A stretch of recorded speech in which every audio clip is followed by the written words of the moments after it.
Welcome to episode 3 of Friends of Film, a podcast hosted by myself, Cooper Hood, at Coops_Hoops on Twitter. And me, Josh Straley, at Straley Strong on Twitter. Yeah, and Friends of Film is a podcast where both of us talk about the latest movie news and theatrical releases. But Josh, what have you been up to since we last recorded? Well, I saw The Revenant this weekend. I think you did as well.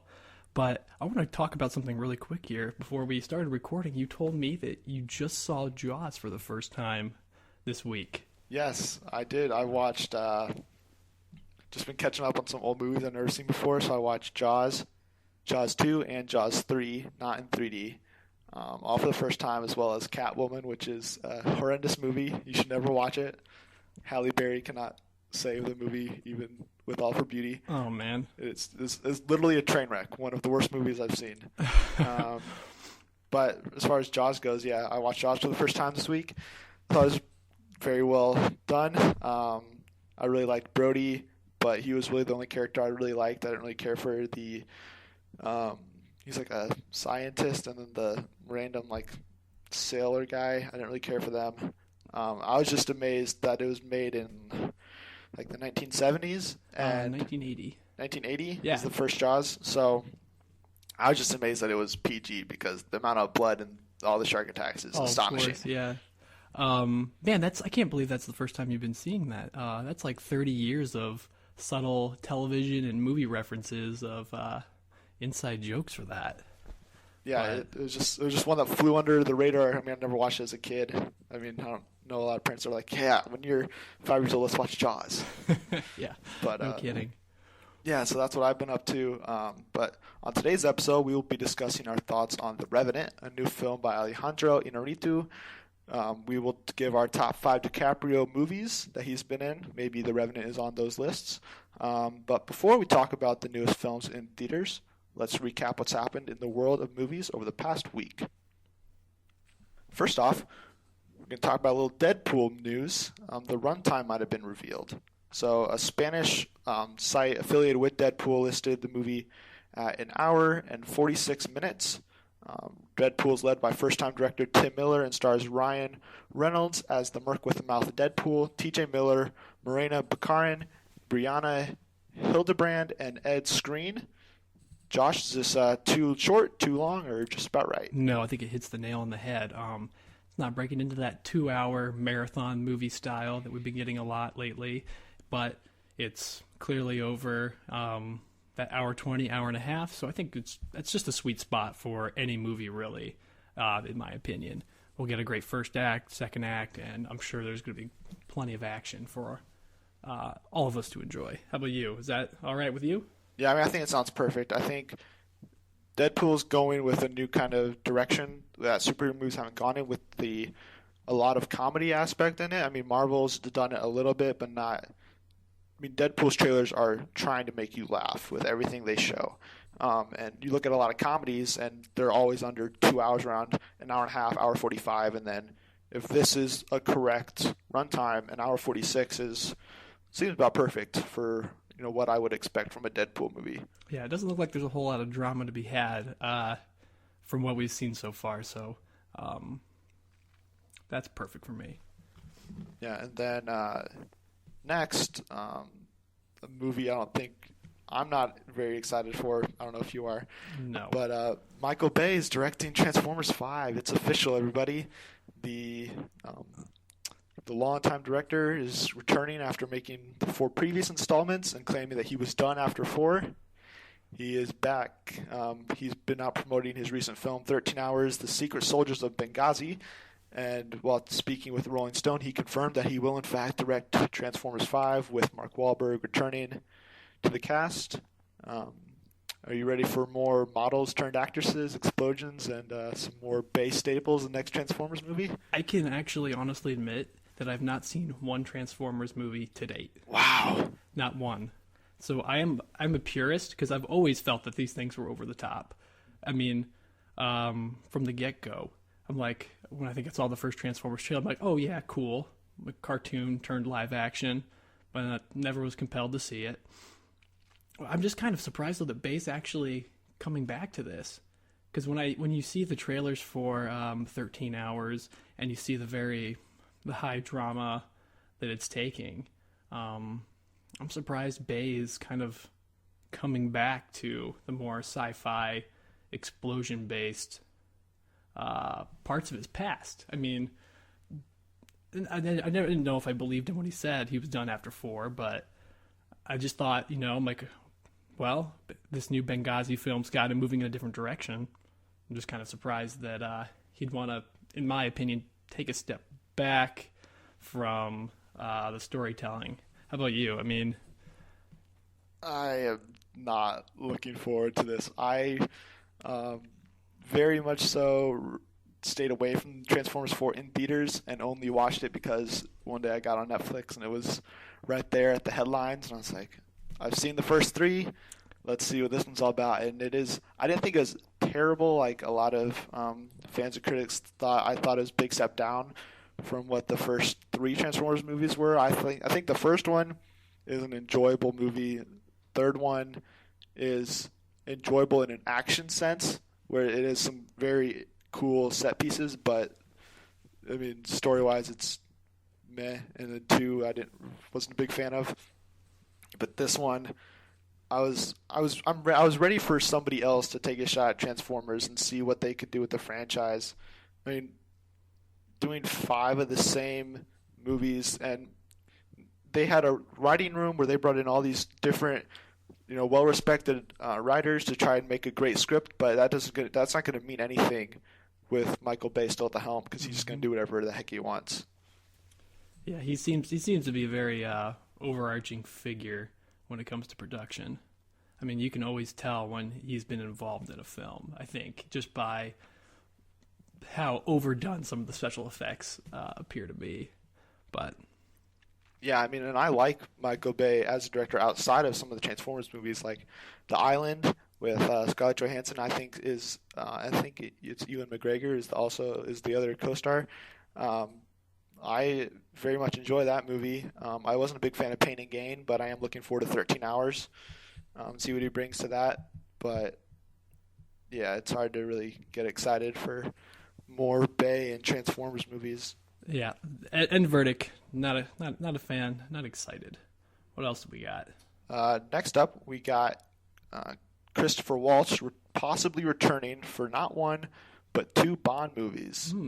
So, Spectre, which came out this past year, he was the main villain as Blofeld, as the leader of the evil organization of Spectre. And some slight spoilers for how it ends, but at the end of the movie, he is still, in fact, alive.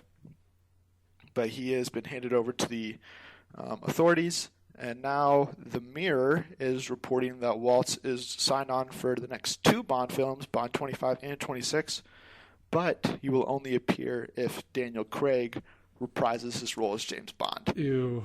So, do you think this is a likely opportunity?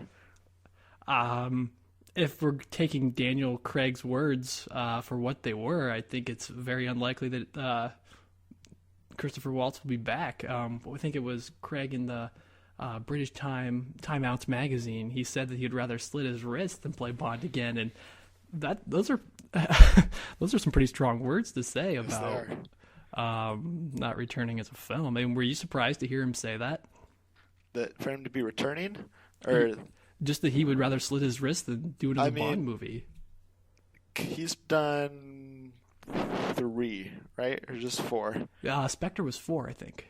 Yeah, so I mean, he's done his time as James Bond, and I'm sure they're long sets and they're long shoots, and I mean, I can't say they're not financially successful, because they are, but they're not great. I mean, Skyfall was I very much enjoyed Skyfall, but I haven't seen any of the old James Bond movies. I've only seen Daniel Craig's. Same here. So I'm not a huge James Bond fan, but as far as Christopher Waltz returning, I would be interested in seeing it, but with Sony possibly losing rights, those contracts might not be valid if another studio picks those up. So who knows if this will ever actually happen or not. The Bond future is uncertain. Well, no, it's certain that they're going to make more, but who we see in those roles is definitely very much in flux. Yes, it is. One thing that's not in flux, however, is Star Wars and their financial success, because Yeah. Star Wars Force Awakens is now the highest grossing movie in America all time. Bam. Take that, Avatar. Yes, so it passed Avatar, who previously held the record at $760.5 million, and Star Wars' new record currently is $812 million, and it will continue to climb, as it is now third all time in gross worldwide with $1,733.4 million, and is about 70 million away from crossing a billion overseas alone, as we record. So, not a lot of surprises there, but Absolutely not. more money is always great for Star Wars. Absolutely. This ensures the success of future Star Wars films, and I am pro Star Wars films. Yeah, I mean, I think a lot of people are, and the next Star Wars film is actually Rogue One, a Star Wars story, not anthology anymore. But this past week, we've maybe got some details on when we're going to see our first trailer, and maybe who some of the main characters are going to be playing. Yeah, so I noticed that, I think when talking to you, we realized that the rumors have moved from them debuting it on possibly the Super Bowl, which I hate to hear. I mean, that's and they're pushing it to Civil War. Yeah, They're going to pair it with that. yeah. So the current rumor is that we will see our first trailer of Rogue One with Civil War, which is ironic since we saw the first Civil War trailer in theaters with Star Wars 7. So both Disney properties helping each other out with promoting. I don't really want to wait till May to see a Star Wars Rogue One trailer, but it's understandable. This would be a little early to have a trailer already, over a little under a year away. But for characters, Making Star Wars has reported that Mads Mikkelsen will play an Empire scientist. The name is unknown, but basically he's going to be one of the people responsible for building the Death Star. And he starts to regret his actions, and when he does, he calls upon who else but his daughter, played by Felicity Jones, and her group of rebels. I really, really like this part. I don't know if you noticed the parallel, but I think they're trying to like take some part from like when the atomic bomb was created, the remorse that I can't think of his name right now, but the scientist expressed when he realized the destructive power of the bomb. So it sounds like this Imperial scientist, Mads Mikkelsen, who I think is just a phenomenal choice for that role. I think of him and he's like the embodiment of evil genius for me in like any kind of role. So, and that I'm very happy to get that parallel. And we did get the Star Wars Episode 7 trailer a year out from its release, so it wouldn't be too crazy to see a Rogue One trailer. That's true. In February. I'm always not as huge a fan of them starting to promote movies so far ahead, just because if you put your first trailer out a year, then you're going to be wanting us, like Suicide Squad put a trailer out a full like a year and a month or so. That's that right, was their first trailer, Comic-Con. and that was that's the only trailer we've seen so far. So there's people wanting more and more, but in a normal marketing scheme, they probably want to release their first trailer till about now. Instead, we might be getting our second trailer in a few weeks. Who knows? But I very much like the sound of a father-daughter relationship there, and it's something. I mean, family's always been such an interesting part of Star Wars. Mm-hmm. So having Mads Mikkelsen basically defect from the Empire and help his daughter steal the plans for the Death Star. Maybe he's the one that left the first hatch for Luke to blow up. Who knows how his role in that is played, but I'm very much looking forward to seeing how this movie builds upon the Star Wars lore. Totally am too. Let's get ready to rumble. Yeah. The next story we have is something I was a big fan of when I first read it. That Emma Stone, there's not two of her, just one, Emma Stone is in talks to play Cruella de Vil in a live-action adaptation of Cruella. That's the working title is Cruella, so it looks like it'd be her story, not 101 Dalmatians or 102, like we've previously seen. But I think Emma Stone, she looks the part first off, and as far as acting, she can definitely bring a powerful and crazy performance to the character. Yeah, when I first read this, I initially thought remake of the live action 101 Dalmatians, and I thought, that's not where Disney's kind of moving towards these days. Kind of sort of like the Maleficent thing. Are they going to somehow make you sympathize with a puppy killer? if anyone can pull that off with the Cruella de Vil role, it's absolutely Emma Stone. In all of the comedies and dramas that she's played, as soon as I read that, I'm like, oh man, she would almost be perfect for that, And I think you agreed with it too. But yeah, it's funny we're talking about this the week of The Revenant because in Alejandro Inarritu's last movie, Birdman, she was a big part of that movie, and she gave a great performance in that. And that was like when I read this, I immediately thought back to Birdman and how she played her character in that. And her as a villain is something hopefully this happens. Absolutely. Another thing that is happening is Creed 2. So the Rocky spin-off movie that came out this past year, MGM CEO told Variety that there's no doubt that we're making a Creed 2. The idea for the Creed franchise was developed by Ryan Coogler and pitched to Stallone, but now it looks like Ryan Coogler might be directing Black Panther, so he might not be able to return for the sequel. Stallone said, I know Ryan is probably going to be gone for a couple of years, so there'll be a quandary on, do we work with another director and have Ryan produce, or do we wait? What do you think they should do? Man, because this whole Creed is basically Ryan Coogler's brainchild. In a Stallone interview on The Late Show, Stallone really made sure he emphasized that Ryan Coogler, this was his baby from the beginning, from approaching Stallone, getting his ideas from the film and things like that. I think it would really suck to see them move on without him while he's taking other projects, because rumors are still circulating about whether or not he'll take the Black Panther job. So what do you think? Do you think that he should just produce or, have some behind-the-scenes roles, or would you want to see him direct again? I would like to see him direct the film again because I think his directing style and pairing with Michael B. Jordan has been fantastic so far. But at the same time, I want to see him do Black Panther, but I don't want to wait till after Black Panther is done to get a Creed 2. Mm-hmm. So no matter how this goes down, I will be unhappy. We can't win. Yeah, I can't win. I want Creed 2 with Ryan Coogler, and I want Black Panther with Ryan Coogler. Maybe but they can just... Black Panther will start production either late this year or early next year. So, unless they started filming Creed 2 right now, there's not really any way that they could do that with Coogler being able to write the script, direct it, and be able to make sure the final product is what he wants, because Marvel movies take up a lot of time and energy.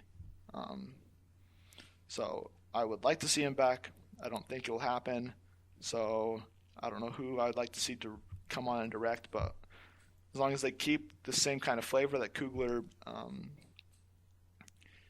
that he brought to the first Creed, then I would be happy with whatever turnout there is. Especially with those camera shots. I think we saw the movie together, and we each both at times would just compliment how awesome it was to see those prolonged single shot takes on some of those scenes. Yeah. Another great director is George Miller, who this year came back in a big way with Mad Max Fury Road. And just with any successful movie, studios want sequels. And director George Miller has previously stated that he has a few different ideas for the next project, and one of those may be based on Charlize Theron's Furiosa character. When he was talking to Entertainment Weekly, he said, "I'm not sure if that's the very next movie I want to do in terms of whether or not he'll do a Mad Max sequel next or if he'll do another side project first." But he went on to say about Furiosa, she's a pretty compelling character, so it would be great to tell her story. Do you want to see a Mad Max Furiosa movie? Well, I hate to say this, but I didn't even see Mad Max Fury Road. Oh, you're missing out. I know. That's what, from everyone that I've heard talk about that, say they absolutely loved it. I mean, I know kind of the story of it all, post-apocalyptic survival. Everyone's fighting over water, I think, right? Any natural resource really is up Adams. There's Gas City, and then where Mad Max is being held at the beginning of the movie, their resource is water, and I think there's an electric city. As punny as that may be, that might not be true. I'm not sure about the third city, but I know there's at least 3.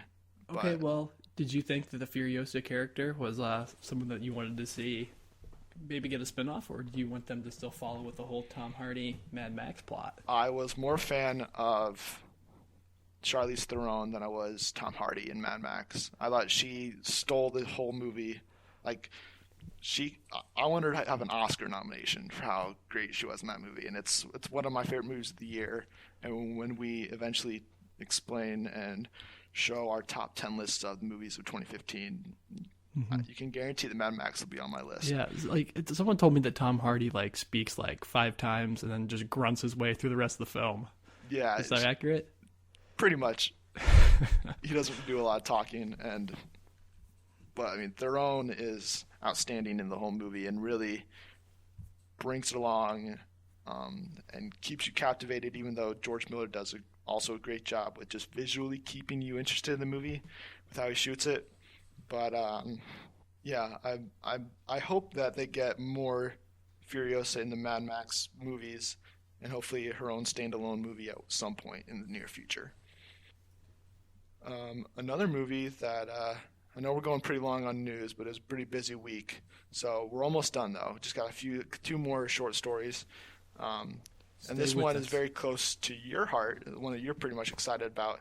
Aaron Sorkin is going to make his directorial debut in some point. They haven't announced a date or anything, but he has decided to direct a movie based on Molly Bloom's underground poker scene.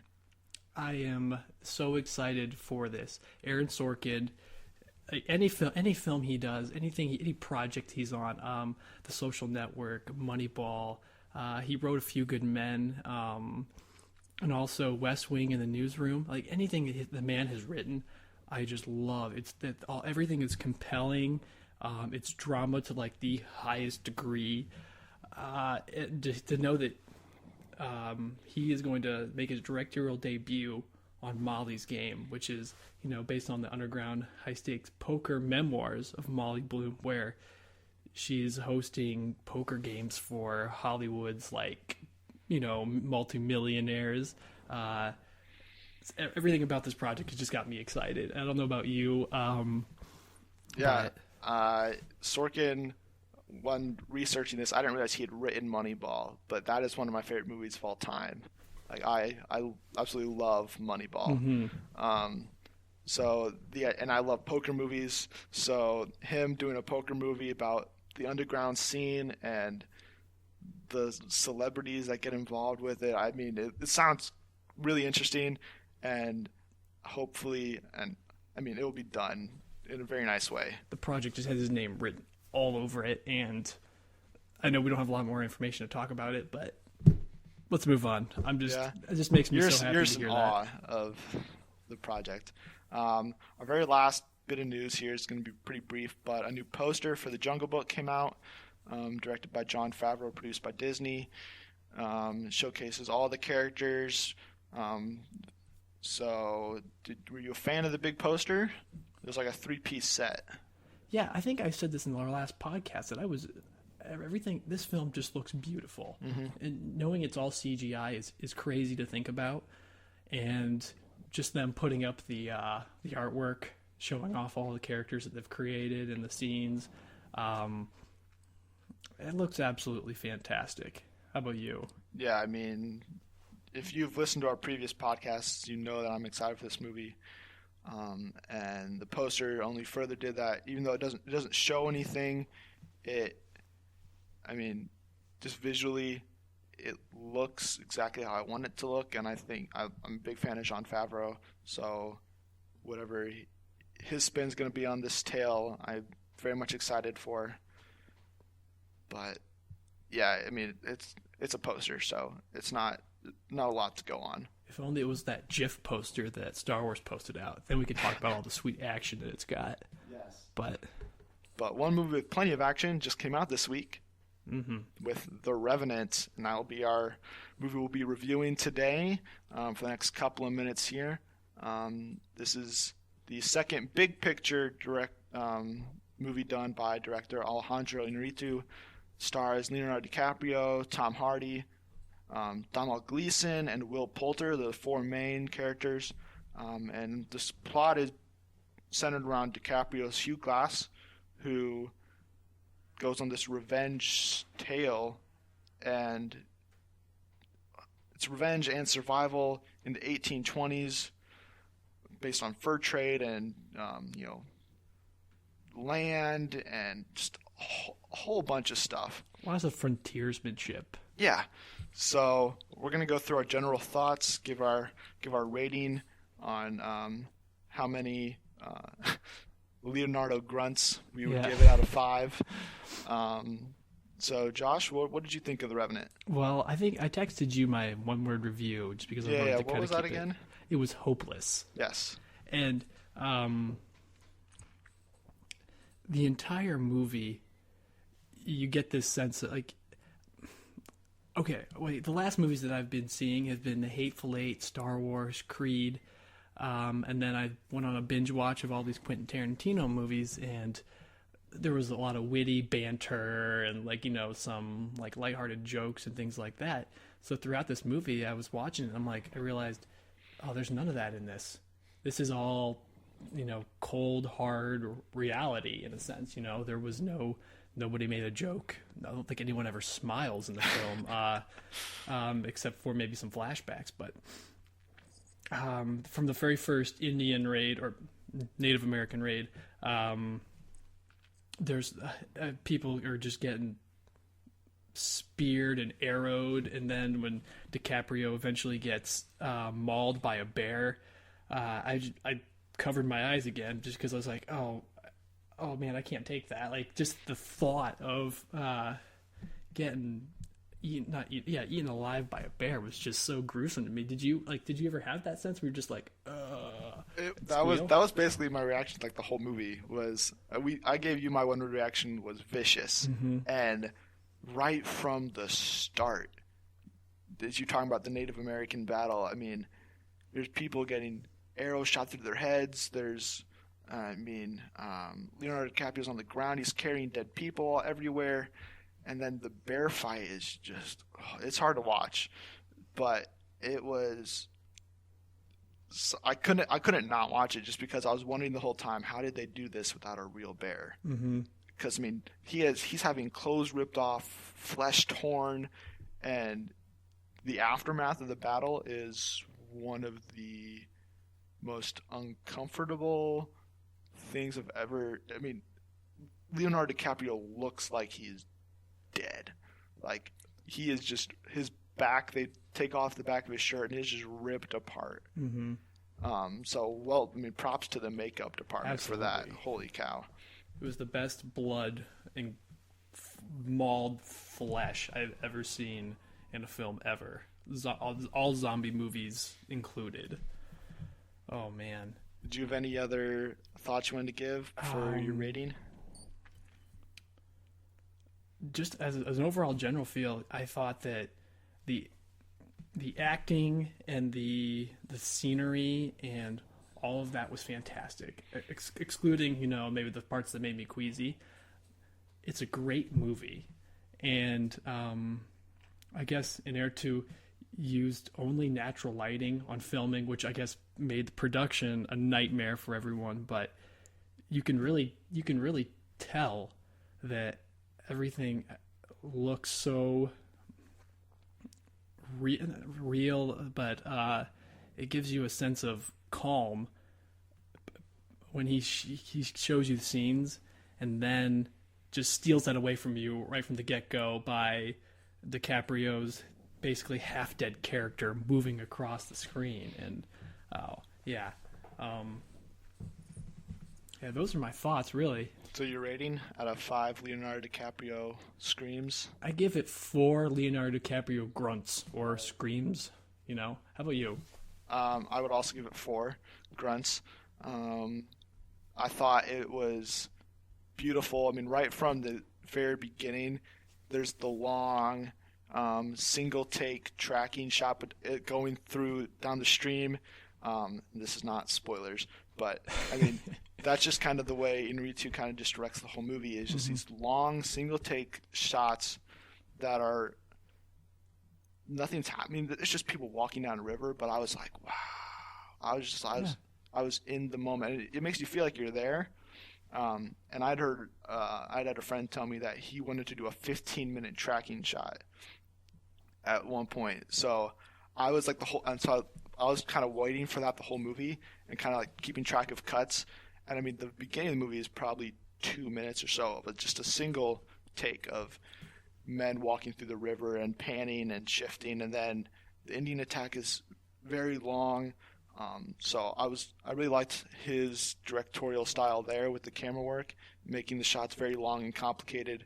And in a movie where there's not that much dialogue, we're rating out of Leonardo DiCaprio grunts because a lot of the time where he's on screen by himself, it's him grunting and struggling to move. But I mean, that's what made Leo's performance so great, was you could really feel like he made it seem like he'd actually gone through all that. Like, I would have believed that he actually was attacked by a bear. Yeah, my body ached as I watched him stitch up his wounds, or as they tended to him and things like that. I was like, oh, ouch. Yeah, and then you mentioned the use of natural light, which is a feat unto itself. I mean, I was listening to other people talk about this movie, and they mentioned how it is all natural light except for like some campfire scenes where they couldn't get enough light on their faces, so they had to use artificial light. But I mean, one shot out of a billion. I mean, it's an hour. That's fine. It's 2 hours and 30 minutes of film. And yeah. So if you have 1 minute where you had to use artificial light, that's insane. I thought the whole cast was good. Tom Hardy was cold, and you didn't like him, but you kind of did. And then Donald Gleason, he's kind of in that gray moral compass where he's like, okay, if you have to kill him, but I'm not going to be here to do it, so you guys do it. I'll pay you $100 each. And then Will Poulter, who is somebody who's been in a lot of weird movies like Maze Runner and then like We're the Millers, and he's always kind of just like a weird, goofy guy that you can't really take seriously. But he was actually pretty good in the movie, I thought. Probably gave one of his best performances of his career. Yeah, I'd give it 4 Leonardo DiCaprio grunts out of 5. Oh yeah. Also, I can't forget this because my favorite scene overall though is the Han Solo-esque, where he gets to the horse, carves out the innards of it, and then crawls underneath of it to keep warmth. And then as soon as I saw that, I'm like, dude, Han Solo right there in the tauntaun, man. I thought that was fantastic. Yeah, so we'll move into spoilers now. So it's Spoilers. Yeah, I mean to know he cuts open a horse isn't that big of a deal. There's plenty of horses in the movie, so you never know which one it's going to be. But we'll talk about spoilers now, and we're going to talk about our least favorite moment or some problems we had with the film. So for me, that was actually one of them. The lead up to that scene was a problem for me because, I mean, he had gotten attacked by a bear, and they don't explain time very well in this movie, so you have no idea how long he's buried, and just how long he takes to heal himself, because he goes from a bear attack with a broken leg, scars all over his back, and he has a hole in his throat where he can't even drink water. He goes from all that to being able to ride a horse, fall off a cliff, and survive. time and then just some of, because that didn't actually happen to the character. It's inspired by true events, but that did not happen. So that kind of took me. I was like, Wait. what? So he survives a bear attack, and he is trekking all through the wilderness. And your one problem with it is that he fell off of a cliff into a bunch of snow on the ground there, and that's like the most unrealistic part for you. That he didn't have any injuries after already having so many. He already had he had some sort of leg issue that miraculously healed over time with no pain medication, no medicine. So I mean, it's not just that he fell. If he had fallen and he broke something or had some sort of bodily wound, I would buy it.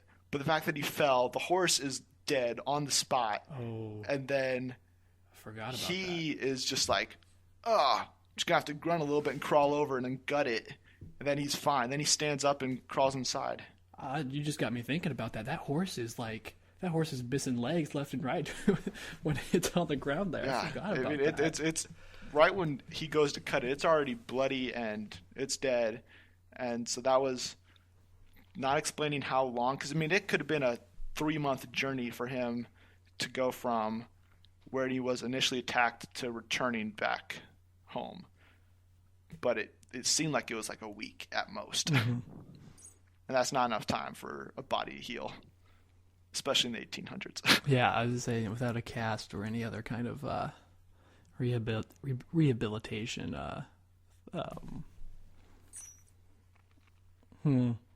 Well, you've got me thinking about that scene now, but initially, the only part that I really thought I just didn't like or didn't care for was throughout the movie, DiCaprio's wife Hugh Glass's wife was killed by, it doesn't really say initially who it is, French. I think it's a French officer. Yeah, French soldiers raid an Indian camp where he's living with his wife and son, and she ends up getting shot. And in retaliation, Hugh Glass shoots the officer that killed his wife. And throughout the movie, he's having flashbacks to that very moment or the experience of it all. And occasionally his wife will appear randomly like a ghost in some like the forest and like float over him and tell him things, ask him how he's doing, and encouraging him to keep shouldering on. I didn't care for it. I'm sure it made sense to put it in there just to let you know how much he loved his wife, and that's why he's going to go avenge his son's death. But that's really the only thing. I was just like, nah, I don't need that. Did you ever get confused by those? Yeah, there were certain parts where I was confused when things happened, another thing with time, when things happened and if they were real or not, because like the scene after his son dies and then he's at that church and then his son appears and then he's hugging him, but then it cuts away real quick and he's hugging a tree at the same place. I was like, did he travel back to that place when he was injured, or was this after the fact? It was just, I didn't understand that. And then just like you were saying with the wife just randomly appearing and floating above him, it gave me this really weird sense of in the Simpsons movie, Homer Simpson's wandering through Alaska in the snow, and there's an Eskimo, that lady that helps him have an epiphany, and then he's like about to die, and then she points him in the right direction as a figure in the sky, and like when she's hovering over top, when Hugh Glass's wife is hovering over top of him, that's what it made me think of, and I was like, did not think I'd be thinking about the Simpsons when I was watching The Revenant, but I was. Maybe that's got some kind of cultural reference that we just don't get yet. It could be. Anything that, not problems, but favorite moments. I know for me, you mentioned how there's very little smiling, but the biggest smiles and chuckles that my theater had in the movie was when the snowflakes start falling after Hugh Glass is being helped by the other Native American guy, and they start sticking their tongue out like all the time trying to catch snowflakes, and like they both look so happy, and you can't help but smile and just kind of be like, Like, it's a very lighthearted moment in what otherwise is a very serious and dark movie. I did forget about that, so I have to apologize. There's 30 seconds at the max of smiling and happiness in this film, but that's right. Now that I think about that, that was such a dumb. That was so dumb. Yeah, you got to find humor in tragedy, but like, yeah, I totally agree with you on that. Now that I think back about that, I do. That is a great scene throughout the film. Were you satisfied with the ending of the movie? Yeah, it ended how I expected it to. Ambiguous, but at the same time, everything's been completed. Hugh gets his revenge on Anderson. I'm not positive. I believe that's Tom Hardy's character's name. If not, his name is Anderson from henceforward while we speak. He gets his revenge, and then it just kind of sits. The camera just kind of sits there on DiCaprio, and we fade out. Bam, that's it. I would compare it to like if you've seen Liam Neeson in The Gray. Yeah. Everything's kind of wrapping up, but at the same time, you got your ending. Like, you guess what happens. Maybe he gets back to the fort. Maybe he dies. Maybe the wolves kill him. But Hardy's last name is Fitzgerald in the movie. Fitzgerald. So, I was satisfied that, Fitzgerald did die, and that I thought it was really weird that Glass would go all this way and then not kill him. That was weird to me that he just let him float down the river to the Native American tribe that was there, and then they killed him.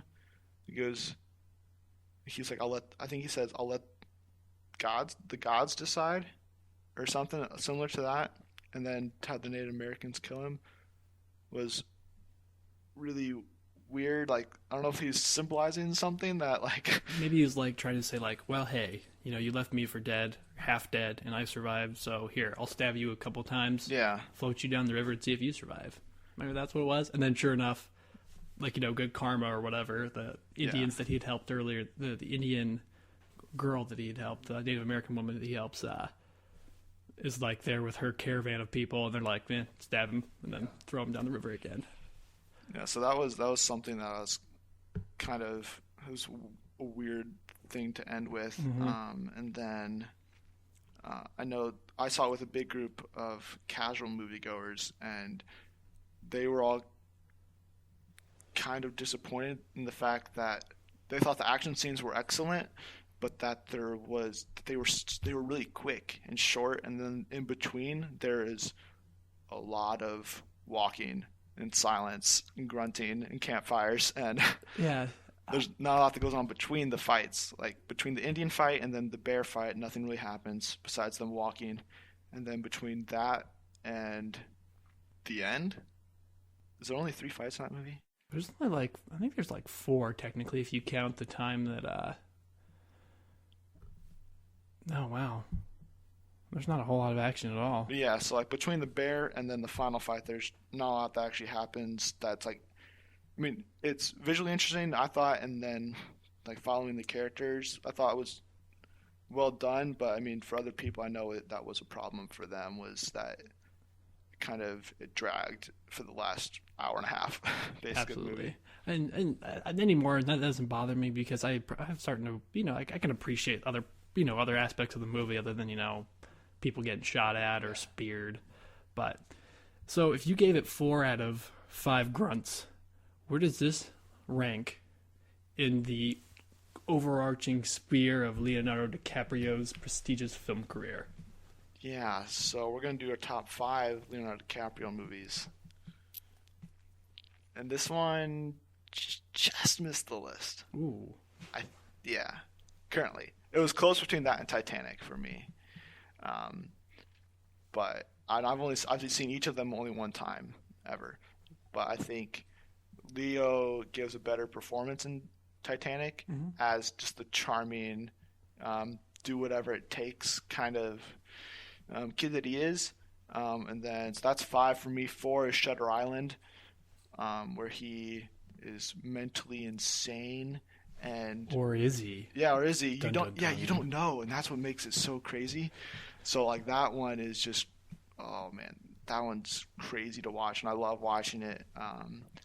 3 would be Django Unchained, and that was a close one to put 3, but he's really charming, but it's hard to really put that one over the top just because he's not in it as much as some of the other movies. But then 2 would be The Departed, a very good movie by Martin Scorsese. Has an excellent cast and some twists as well. And then 1 is Inception. I don't think that's very debatable. That's the best movie he's been in. Personally, I don't think so, at least. I mean, it's trippy. It's a dream within a dream within a dream. I mean, there's so many. His performance in it is great, and there's just, yeah. I mean, it's basically a perfect movie. Okay. What about you? Your top 5. Let me knock out these 3. Okay, number 5, The Titanic, for all those reasons that you said. Number 4, The Revenant, because it as a overall whole film with DiCaprio in it, I found it just that great. Number 3, I have The Departed. Like you said, there's a phenomenal cast: Alec Baldwin, Martin Sheen, Mark Wahlberg, DiCaprio, Matt Damon. The list goes on. Jack Nicholson, yeah, another one. All right, so now number 2 is Inception. Ooh, okay. Which is very good. Christopher Nolan, one of my favorite directors next to Aaron Sorkin. Well, you can't call him a director just yet. You gotta wait. Aaron Sorkin, director. Now, it's got all of that twist ending, or not twist ending, but ambiguous, but open for discussion ending, action. But number 1 is Shutter Island.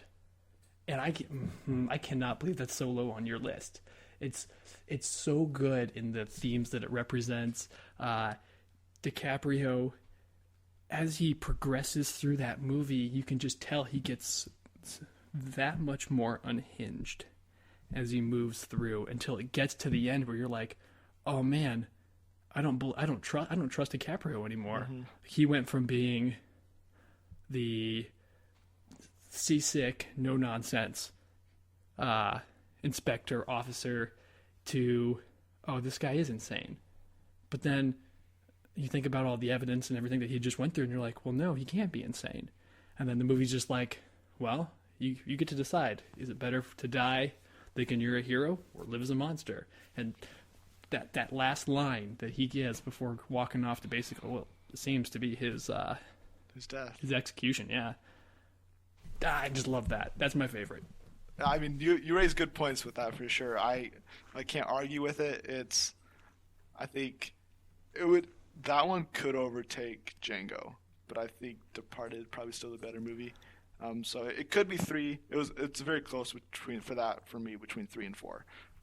It's not a huge gap, but yeah, I mean, that might be his best performance, but if the best movie that he's in, yeah, I'll agree with you there, would probably be, I would say Inception, but I mean, yeah, Shutter Island's it's still a great movie. When you add up the casting along with Inception and everything else, sure, I mean, yeah, you could say it's technically better. I mean, Inception got Oscar wins, so meh. Who cares about the Oscars? Yeah. But speaking of that, yeah, actually we do, because that's pretty much the end of this podcast. Mm-hmm. So we're continually getting shorter. So I'm sure that's good for our listeners. We're Absolutely. not going to be running over an hour again. But we will be returning next week to break down Oscar nominations. Mm-hmm. So Best Picture, Best Actor, Best Supporting Actor, Best Actress. List goes on and on. And if we have time and the Oscar nominations aren't too surprising, then we might also squeeze in a quick review of 13 Hours, The Secret Soldiers of Benghazi. Plus your typical news fill from all the other movies that come out over the next week between us recording. But any last words here, Josh? No last words. I just want to thank everyone for tuning in once again. Yeah, so for updates on the podcast, movie news, and more, Be sure to follow us on Twitter at Friends and Film. You can follow me personally on Twitter, again, at Coops_Hoops. And you can follow me, Josh Straley, at Straley Strong on Twitter. And if you are listening to this on YouTube or SoundCloud, be sure to like it, subscribe it, share it. Whatever you got to do. We are currently in the process of getting on iTunes, so fingers crossed we'll be on iTunes soon.